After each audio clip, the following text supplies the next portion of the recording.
Hello dear students, मैं हूं doctor Archana Bhatia, associate professor, head of the department, DAV शताब्दी college, Faridabad. आज मैं आपके साथ रिग्रेशन एनालिसिस का पार्ट सेकंड डिस्कस करने जा रही हूं, जो प्रैक्टिकल एस्पेक्ट है। जब भी हम बात करते हैं रिग्रेशन इक्वेशंस को कंप्यूट करने की, तो हमें समझना होगा कि regression equations in case of individual series की कंप्यूटेशन को हमें समझना है और regression equations in case of group series को हमें समझना है। इस पर्टिकुलर भाग में मैं रिग्रेशन इक्वेशंस को इंडिविजुअल सीरीज में कैसे कंप्यूट करते हैं उसके बारे में चर्चा करूंगी, जिसमें सबसे पहले regression equations using normal equation method, इसको हम पढ़ेंगे, और उसके बाद regression equations using regression coefficients method, इसको हम पढ़ेंगे। जब हम रिग्रेशन कोएफिशिएंट्स की मदद से रिग्रेशन इक्वेशंस को निकालना सीखेंगे, तो हम इसके अंदर based on arithmetic mean and based on assumed mean, इन दो बातों को सविस्तार प्रैक्टिकल के साथ समझने का प्रयास करेंगे। तो सबसे पहले मैं आपके साथ ले रही हूं regression equations using normal equations. इस मेथड को लीस्ट स्क्वायर मेथड भी कहते हैं। जब हम लीस्ट स्क्वायर मेथड की बात करते हैं, तो इसमें हम रिग्रेशन इक्वेशंस की गणना नॉर्मल इक्वेशंस की मदद से करते हैं। इस रिग्रेशन इक्वेशन को ध्यान से देखिए, क्योंकि हमें मालूम है कि हम बाईवेरिएट डिस्ट्रीब्यूशंस की बात कर रहे हैं। एक्स और वाई दो वेरिएबल्स हैं, तो दो ही हमारे पास रिग्रेशन इक्वेशंस होंगी। पहली होगी y ऑन x और दूसरी होगी x ऑन y। ये जो रिग्रेशन इक्वेशन है y ऑन x, इसको लिखा जाएगा y बराबर a प्लस bx। इस रिग्रेशन इक्वेशन में जो हमारा y वेरिएबल है वो x के ऊपर डिपेंड करता है, इसीलिए y variable is dependent, x variable is independent, और ये जो a है ये हमारा इंटरसेप्ट है। जब हम कहते हैं कि a हमारा इंटरसेप्ट है, तो इसका मतलब ये इंडिकेट करता है minimum value of y when x is equal to 0। और जो b है हमारा, ये स्लोप ऑफ द लाइन है, इसको हम रिग्रेशन कोएफिशिएंट भी कहते हैं। क्विकली एक बार ग्लांस करेंगे dear students. x is independent variable, y is dependent variable, a is intercept and b is regression coefficient of y on x। इस चित्र को ध्यान से देखिए, ये एक स्ट्रेट लाइन इक्वेशन है, y is equal to a plus bx। ये जो a है ये इंटरसेप्ट है, ये जो इंटरसेप्ट है ये मिनिमम वैल्यू बताता है y की when x is equal to 0। और जब हम रिग्रेशन कोएफिशिएंट की बात करते हैं, तो इसे हम b से डिपिक्ट करते हैं, which is delta y divided by delta x, अर्थात b is the regression coefficient. अब ये जो a और b है ये कांस्टेंट्स हैं, और a और b की वैल्यूज की गणना हम दो नॉर्मल इक्वेशंस की मदद से करेंगे, जिसमें पहली नॉर्मल इक्वेशन बनती है sigma y is equal to na plus b sigma x, और दूसरी नॉर्मल इक्वेशन बनती है sigma xy is equal to a sigma x plus b sigma x square.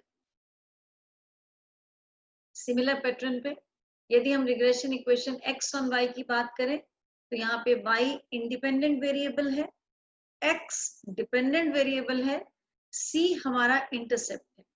यहाँ पे जो c इंटरसेप्ट है, this indicates the minimum value of x when y is equal to 0। और ये यहाँ पे जो हमारा d है, which is called slope of the line or which is called regression coefficient. So this d is nothing but this is regression coefficient of x on y. अब ये पहला न्यूमेरिकल है। इस न्यूमेरिकल में ध्यान से देखिए, हमें इंडिपेंडेंट वेरिएबल गिवन है और हमें डिपेंडेंट वेरिएबल गिवन है। डिपेंडेंट वेरिएबल y है और इंडिपेंडेंट वेरिएबल x है, तो हमें यहाँ पे रिग्रेशन इक्वेशन निकालनी है y on x।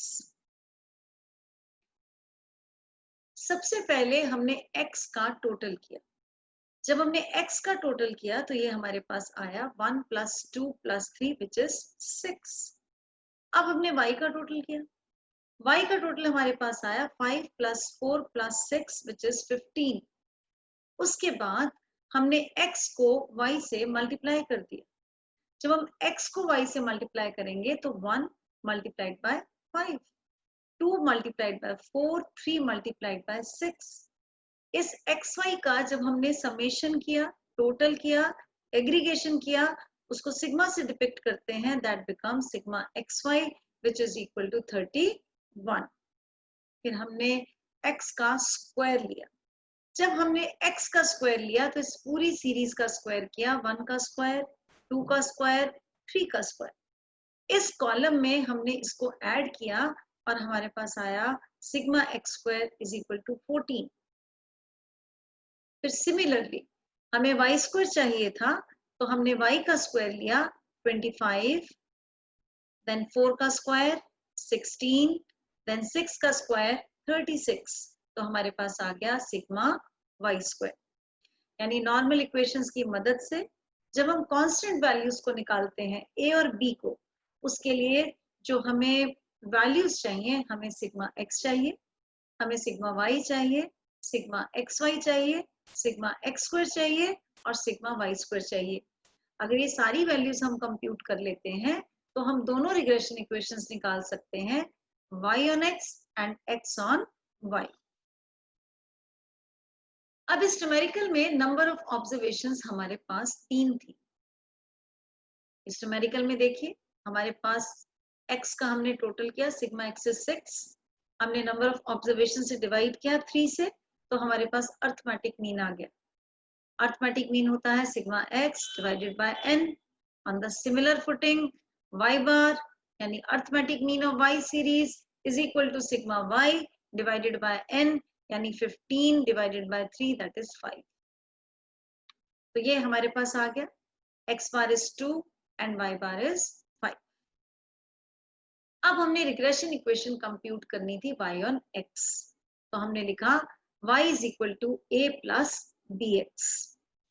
अब क्योंकि यहाँ पे हम लीस्ट स्क्वायर मेथड अडॉप्ट कर रहे हैं तो हमें ये दोनों कांस्टेंट्स की वैल्यू कंप्यूट करनी है। इन दोनों कांस्टेंट्स की वैल्यू कंप्यूट करने के लिए हमें दो नॉर्मल इक्वेशंस चाहिए। देखिए मैं बोलती हूँ कि मैंने नॉर्मल इक्वेशंस को कैसे बनाया ताकि आपको समझ में आ सके। पहली नॉर्मल इक्वेशन बनी sigma y is equal to na plus b sigma x। दूसरी नॉर्मल इक्वेशन बनी sigma xy is equal to a sigma x plus b sigma x²। अब जो वैल्यूज मैंने कंप्यूट की थी sigma y, sigma x, sigma xy and sigma x², वो सारी values मैंने इसमें डाली तो मेरे पास ये दो इक्वेशंस आ गई। 15 बराबर 3a plus 6b, 31 is equal to 6a plus 14b। अब ये दो जो मेरे पास इक्वेशंस आई, इन इक्वेशंस में ध्यान से देखिए मेरे पास दो अननोन वेरिएबल्स हैं और मुझे मालूम है कि लीनियर इक्वेशंस में दो अननोन वेरिएबल्स को मैं किसी भी तरीके से निकाल सकती हूँ। तो यहाँ पे मैंने जो मेथड अडॉप्ट करा, मैंने इस इक्वेशन को -2 से मल्टीप्लाई कर दिया। देखिए -2 से मल्टीप्लाई करूंगी तो यहाँ -30 आएगा, यहाँ पे -6 से आएगा और यहाँ पे -12b आएगा। और मल्टीप्लाई करने के बाद जब मैं इसको सेकंड में ऐड करूंगी तो फिर a टर्म डिलीट हो जाएगी। ये देखिए 6a से -6a कैंसिल हो गया, 14b - 12b is equal to 2b, 31 - 30 is equal to 1, so the regression coefficient b is equal to 0.5। अब मैंने ये b की वैल्यू किसी भी इक्वेशन में आप पुट कर सकते हैं। आप फर्स्ट इक्वेशन में भी पुट कर सकते हैं, आप सेकेंड इक्वेशन में भी पुट कर सकते हैं, और पुट करने के बाद आपके पास a की वैल्यू आ गई। तो यहाँ पे ये a क्या है, इंटरसेप्ट है, और ये जो b आपने निकाला है ये क्या है, रिग्रेशन कोएफिशिएंट है। तो मैंने regression equation y on x में a और b की वैल्यू पुट की और मैंने हाईलाइट करके ये बताया that this is regression equation of y on x where y is equal to 4 plus 0.5x। आइए अब दूसरे मेथड की तरफ बढ़ते हैं, regression equations using regression coefficients. इसमें सबसे पहले मैं वो सिचुएशन ले रही हूँ, वो स्थिति ले रही हूँ जिसमें हम रिग्रेशन कोफिशिएंट्स को based on arithmetic mean calculate करते हैं। दो रिग्रेशन लाइंस हैं और दो ही रिग्रेशन कोफिशिएंट्स हैं। पहला रिग्रेशन कोफिशिएंट है which is called b by x, that is regression coefficient of y on x। दूसरा रिग्रेशन कोफिशिएंट है x on y, so this is regression coefficient of x on y, that is bxy। ध्यान से देखिए, numerator दोनों का same है, sigma x minus x bar, y minus y bar, so the numerator in both the cases is same। अब बात करते हैं b by x की। देखिए स्टूडेंट्स, पीछे लगा हुआ है x, तो हम नीचे लाएंगे sigma x minus x bar का होल स्क्वायर। इसी लॉजिक से जब मैं bxy की गणना करूंगी तो डिनोमिनेटर में आएगा sigma y minus y bar का whole square. So these two formulas relate with the computing part of regression coefficients for calculating regression equations when x bar and y bar both are whole numbers। तो यदि दोनों x bar और y bar whole numbers नहीं होंगे तो ये formula भी नहीं लगेगा। फिर हम अगले फॉर्मूले के ऊपर आएंगे जो कहलाता है assumed mean method। एक चीज और मुझे आपको यहाँ पे बतानी है कि ये जो दो रिग्रेशन कोफिशिएंट्स हैं, ये जो आपने कैलकुलेट करे हैं जिसमें न्यूमिनेटर दोनों का सेम है, देखिए जो रिग्रेशन कोफिशिएंट्स का निशान है वो न्यूमिनेटर के निशान से ही डिटरमिन होगा, क्योंकि जो डिनोमिनेटर है दोनों का वो तो कभी नेगेटिव हो ही नहीं सकता। अगर आपने किसी सीरीज का परफेक्ट स्क्वायर कर लिया, उसको ऐड कर लिया, तो वो तो पॉजिटिव ही आएगा। तो रिग्रेशन कोफिशिएंट्स का निशान सिग्मा x माइनस एक्स बार y माइनस वाई बार से डिटरमिन होगा, और ये अगर पॉजिटिव होगा तो दोनों केसेस में पॉजिटिव होगा, और अगर नेगेटिव होगा तो दोनों केसेस में नेगेटिव होगा। यानी यहाँ पर आपको वो प्रॉपर्टी मैंने दोबारा से याद दिलाई, that regression coefficients, both of the regression coefficients must have always the same sign। ये एग्जाम्पल है छोटा सा।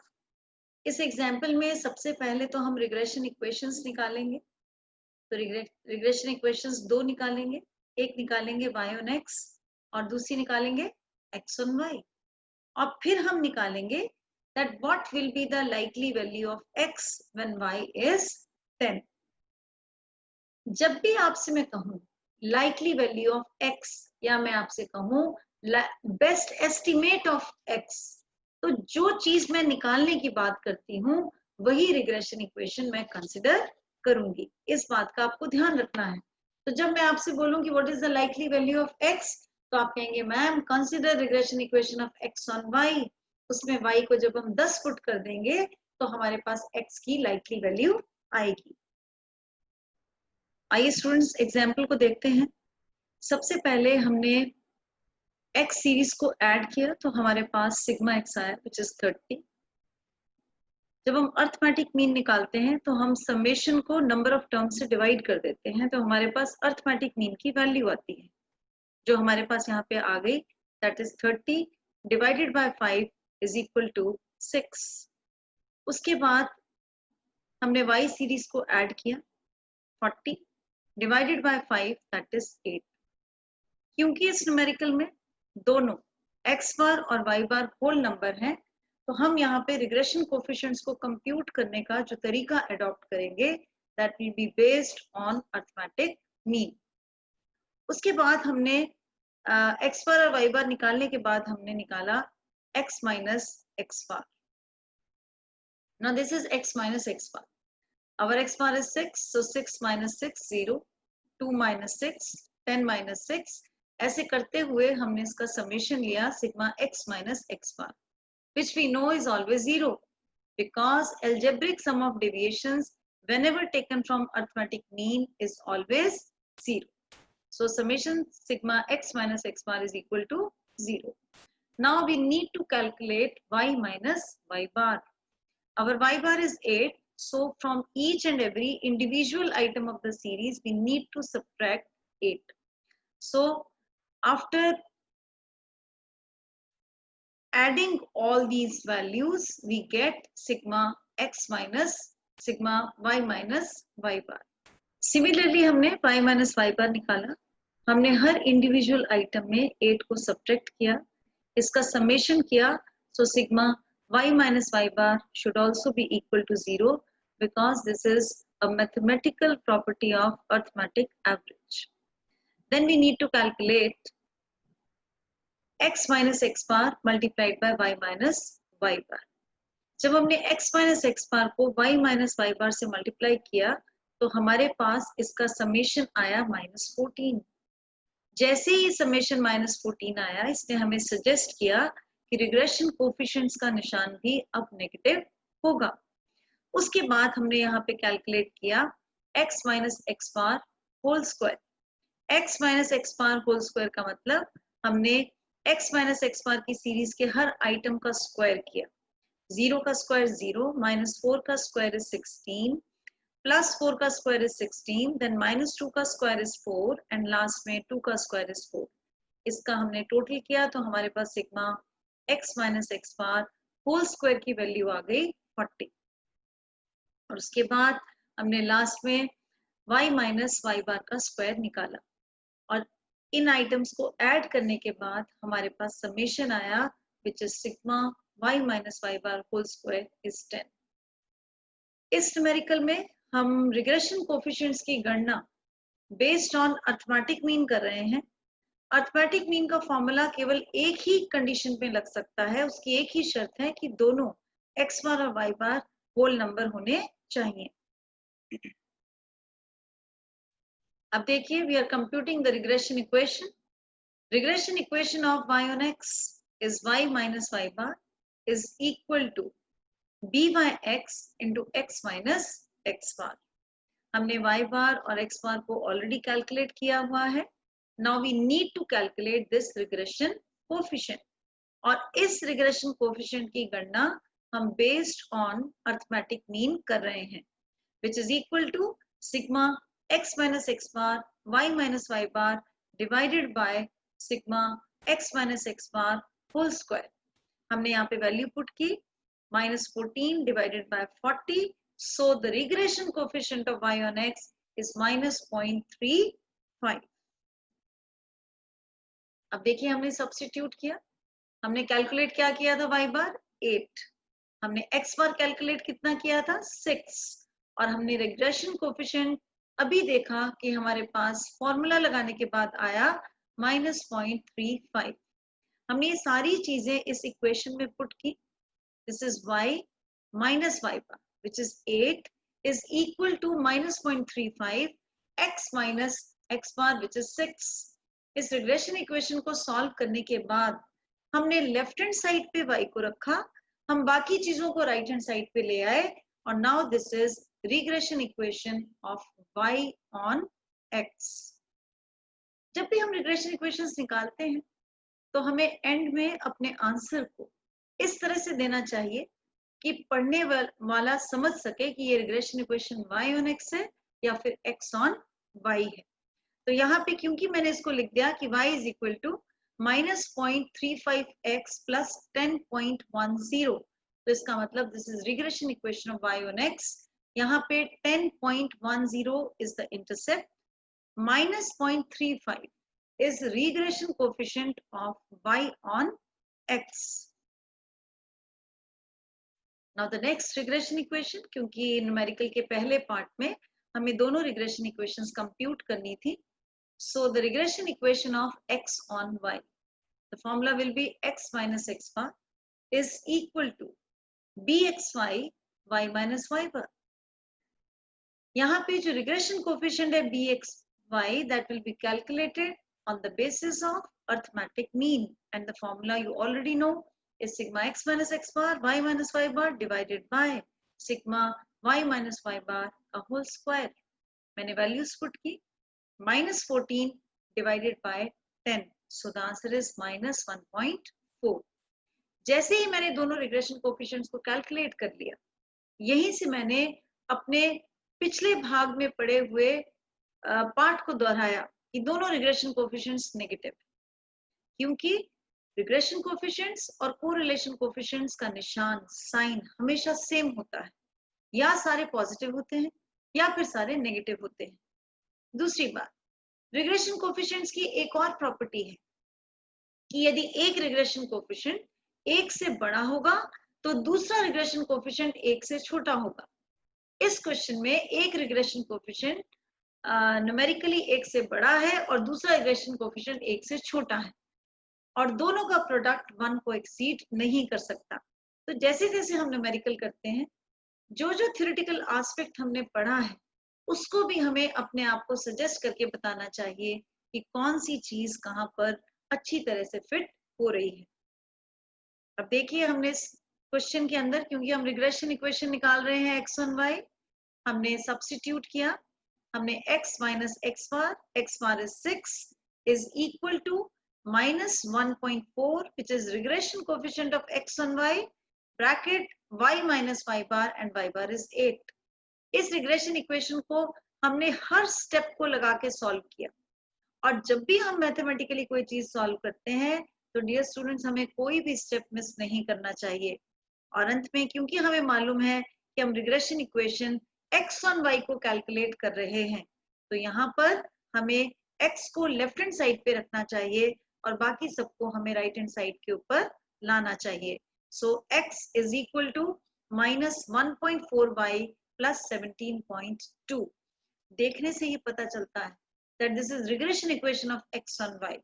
इसमें 17.2 इंटरसेप्ट है और minus 1.4 is the regression coefficient of x on y। अब न्यूमेरिकल के सेकेंड पार्ट में हमें ये बताना था कि लाइकली वैल्यू x की क्या होगी यदि y 10 के बराबर है। मैंने आपको पहले भी बताया है, यदि मैं आपसे कहूं कंप्यूट लाइकली वैल्यू या मैं आपसे कहूं compute the best estimate of x, तो इसका मतलब कि मुझे regression equation x on y को कंसिडर करनी है, क्योंकि यहाँ पर देखिए y की वैल्यू आपको गिवन है। इस y की वैल्यू के बेसिस के ऊपर हमें x कंप्यूट करना है। इसका मतलब y इंडिपेंडेंट वेरिएबल है और x की वैल्यू y के ऊपर डिपेंड करती है। इसका मतलब कि हमें regression equation x on y को लेना है। तो हमने यहाँ पे regression equation x on y जो निकाली है पीछे, उसको हमने लिया x is equal to minus 1.4y plus 17.2 because we need to calculate the most likely value of x when y is equal to 10। यहाँ पे हमने y की वैल्यू पुट की 10, so it comes out to be minus 1.4 multiplied by 10 plus 17.2 and the answer is 3.2। अगर मैं आपसे कहूँ इस आंसर को हम कैसे पढ़ेंगे, तो इस आंसर को हम इस तरीके से पढ़ेंगे that the most likely value of x is 3.2 when the value of y is equal to 10। Now dear students, I am covering the second aspect of calculating the regression equations where we need to calculate the regression coefficients on the basis of assumed mean method। assumed mean method निकालने के लिए हमें एक बात याद रखनी चाहिए कि यदि किसी भी सीरीज में x बार या y बार या फिर दोनों होल नंबर नहीं होते तो हमें assumed mean method लगाना पड़ता है। हम एग्जैक्ट अरिथमेटिक मीन से न्यूमेरिकल सॉल्व नहीं कर सकते। तो आइए सबसे पहले फॉर्मूलेस देखते हैं, क्योंकि रिग्रेशन कोएफिशिएंट्स को जब हम assumed mean मेथड से कैलकुलेट करेंगे तो पहला फॉर्मूला है regression coefficient of y on x and the formula is n sigma dx dy minus sigma dx sigma dy। और दोनों केसेस में न्यूमरेटर सेम रहेगा, फर्क केवल डिनोमिनेटर में आएगा। जब हम by(x) कैलकुलेट करेंगे तो पीछे x लगा हुआ है, तो डिनोमिनेटर में n sigma dx square minus sigma dx का होल स्क्वायर, और जब हम bxy कैलकुलेट करेंगे तो इसके डिनोमिनेटर में n sigma dy square minus sigma dy का होल स्क्वायर। ये वही बात जो मैंने आपको बताई है कि यदि x बार और y bar both are not in whole numbers then apply the above formula. और यहाँ पे अगर हम dx की बात करें तो dx is x minus a where a is the assumed mean from series X and dy is equal to y minus b, where b is the assumed mean from series Y. आइए ये question देखते हैं। ये question based on assumed mean method है। इसमें हमें सबसे पहले रिग्रेशन इक्वेशन निकालनी है, फिर हमें कोफिशिएंट ऑफ कोरिलेशन निकालना है और उसके बाद हमें लाइकली वैल्यू ऑफ y निकालनी है when x is equal to 10। जब हमें लाइकली वैल्यू ऑफ y निकालनी है तो इसका मतलब हमें regression equation y on x को कंसीडर करना है। आइए डियर स्टूडेंट्स, इस न्यूमेरिकल में देखते हैं कि एज्यूम मीन मेथड कैसे अप्लाई करना है। ये सबसे पहले हमने x सीरीज को ऐड किया, हमने नंबर ऑफ टर्म्स 5 से डिवाइड किया तो हमारे पास आया 3.4। हमने y सीरीज को ऐड किया, 22 आया, divided by number of items y बार आया हमारे पास 4.4। x बार y बार दोनों ही होल नंबर नहीं है तो हमें एज्यूम मीन मेथड लगाना होगा। x सीरीज से मैंने एज्यूम मीन पिक किया है 3 और मैंने y सीरीज से एज्यूम मीन पिक किया है 4। dx is equal to x minus a and dy is equal to y minus b। दिमाग में प्रश्न आ सकता है कि मैम क्या हम कोई और एज्यूम मीन ले सकते हैं? आप एज्यूम मीन कुछ भी पिक कर सकते हैं, इससे कोई फर्क नहीं पड़ता क्योंकि regression coefficients are independent of change of origin. उसके बाद हमने कैलकुलेट किया यहाँ पे dx, इसका टोटल किया तो हमारे पास आया सिग्मा dx विच इज 2। फिर हमने लिया dy which is y minus b। ये y की सीरीज थी, हर आइटम में से हमने 4 को सब्ट्रैक्ट कर दिया तो ये हमारे पास आ गया sigma dy।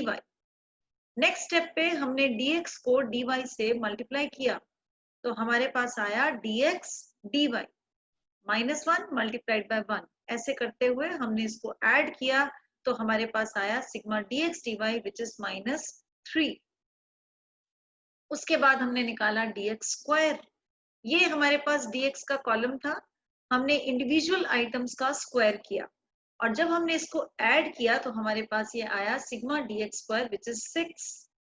In the similar way we calculated our last calculation which is sigma dy square।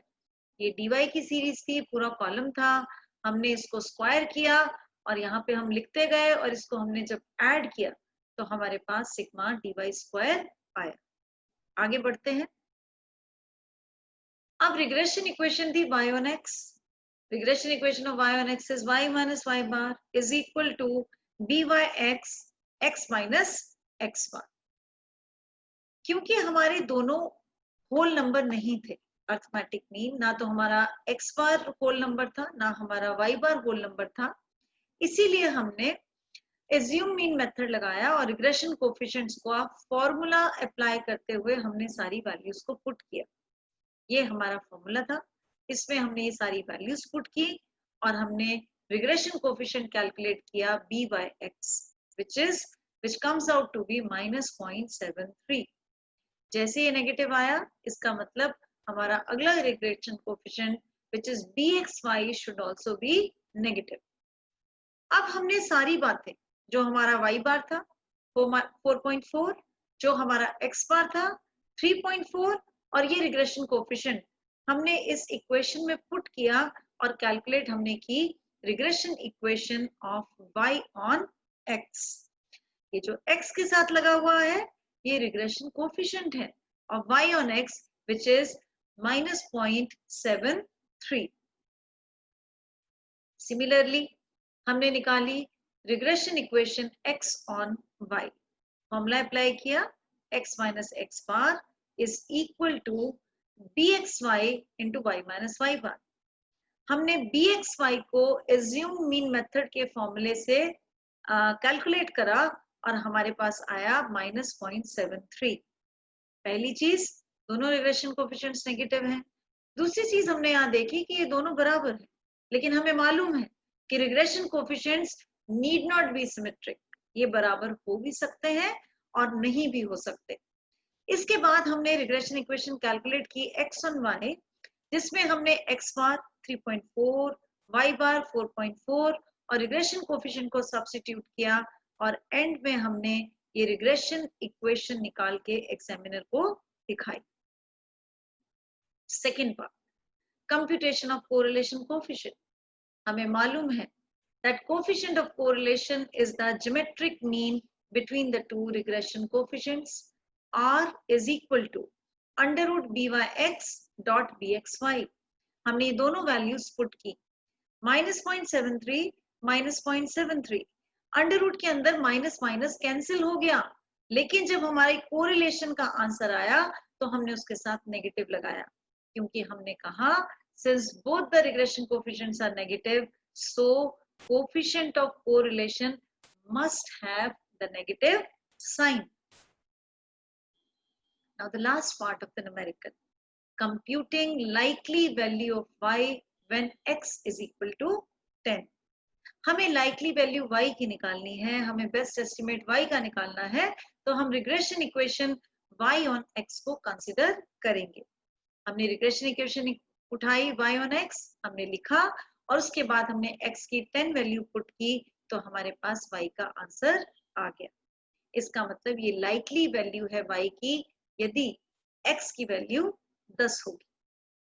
So summarise से ये रिग्रेशन इक्वेशन का फॉर्मूला है। अगर आपने रिग्रेशन इक्वेशन निकालनी है y on x, the formula is y minus y bar is equal to b by x, x minus x bar। अगर आपको regression equation x on y निकालनी है तो x minus x bar is equal to regression coefficient x on y into y minus y bar. Now this is the formula for coefficient of correlation.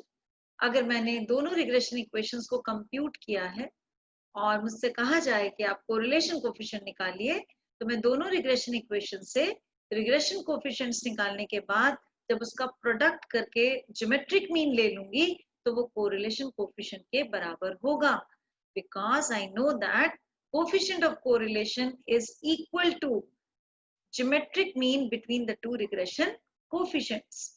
और मैं इस बात का ध्यान रखूंगी कि coefficient of correlation and both the regression coefficients must have the same sign, either all are positive or all are negative.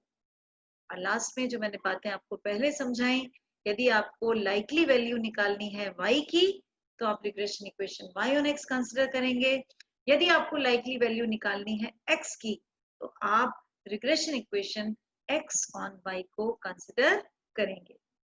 I hope dear students आपको ये पार्ट समझ में आया होगा और keep learning, keep doing lot of practice.